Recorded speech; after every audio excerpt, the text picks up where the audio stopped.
Okay, this center main root is very thick.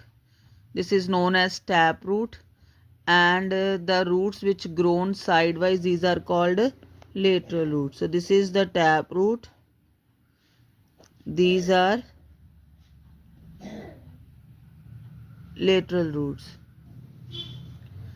These are the lateral roots or the side roots which are originate from the tap root. Example you can take as mustard, sunflower, carrot, radish. These all are the tap roots. Mango, neem, gram, pea, tulsi, all these are the examples of a taproot system. In fibrous root system, from the one point down to the ground, all the roots originate from a single point. This kind of roots are called fibrous root system. So instead of one main root, there are many small size roots which are originate in a cluster from the base of a stem, and it spread around in the soil. So this is called the fibrous root. Example you can take as grass, wheat, sugarcane, maize, banana, etc.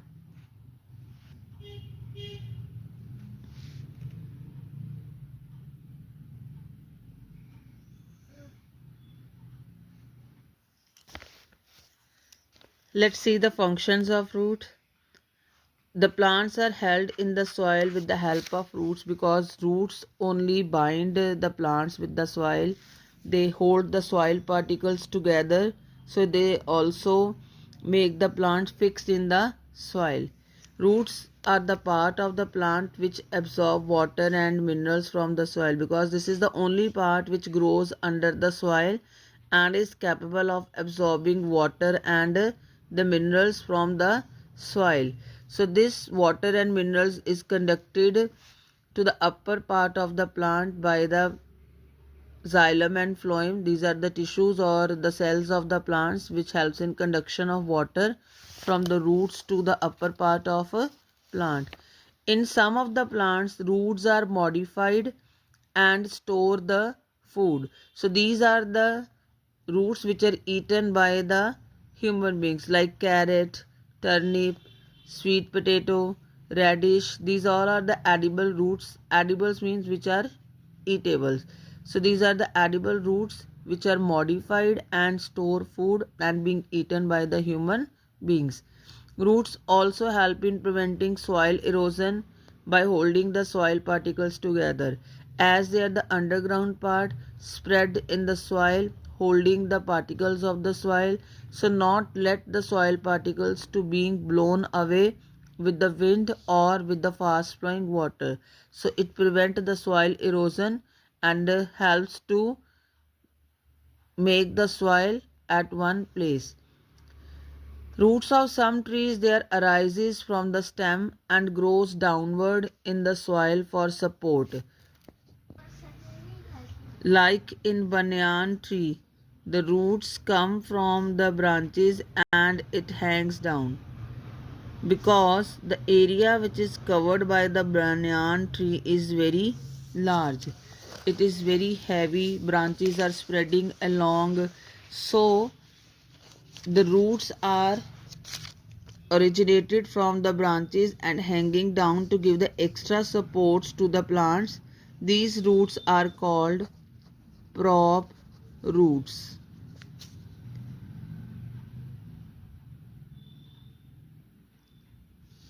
Somewhere like in mangrove trees,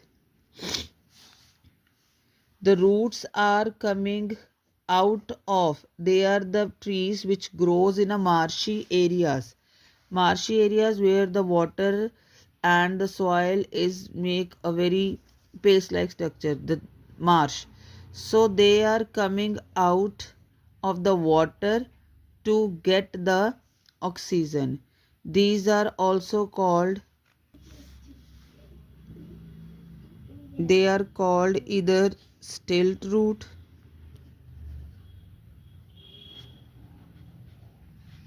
or prop roots. Sometimes they are also called breathing roots because they help the plants in breathing, or the roots are coming out from the water to take the oxygen. So they are also called breathing roots. They scientifically are called pneumatophores. The next part is the shoot system, which contain branches, flowers, fruits, leaves, birds, etc.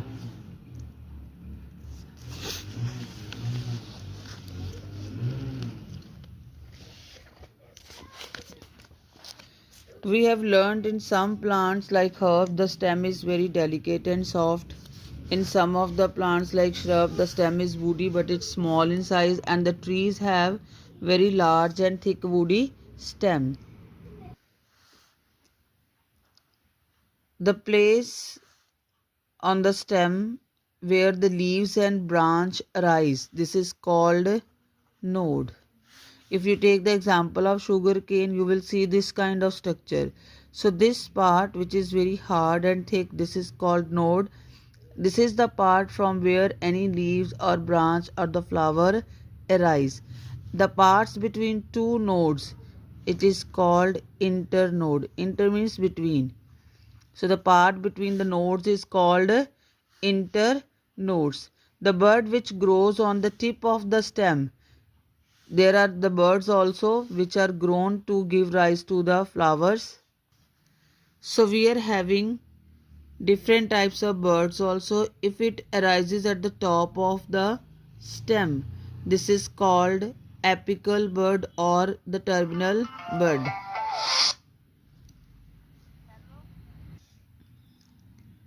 If the bird arises from other part of the plant, this is called axillary bird. So if this is the plant, these are the roots, as it is having one main root. So this is the taproot system. The branches and the leaves, flowers, fruits all are arising on the shoot system. It has the bud, flowers. This point from where the leaf arises, this is called node, and this part between the two nodes, this is called internode. So one stem supports all these things: nodes, internodes, branches, leaves, flowers, fruits, etc. Except the flowers, birds also helps to increase in height of the size of the plant.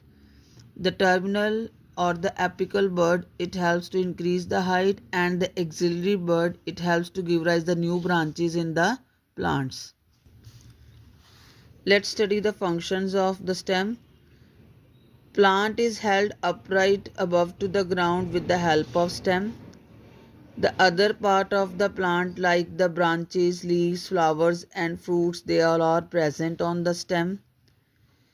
Stem conduct the water and mineral from the roots to the leaves, which is transported by again the same xylem and phloem to the leaves and other branches. The food which is manufactured by the leaves, it is also transported to all part of the plants by the stem. In some of the plants, the stem is green, containing chlorophyll and perform photosynthesis. In young plants also the stem is green, it contains photosynthesis, it perform photosynthesis as it contain chlorophyll. The some of the plant have modified stem which store the food like potato, onion, garlic, ginger, turmeric. These all are the edible stems which store food in it and being eaten by the human beings. Potato is called tuber, ginger is called rhizome, turmeric is also called rhizome, onion is the bulb, garlic having the cloves. Stem of the cactus is also fleshy and green as it has to store water, so its leaves are reduced to spines to reduce transpiration. So stem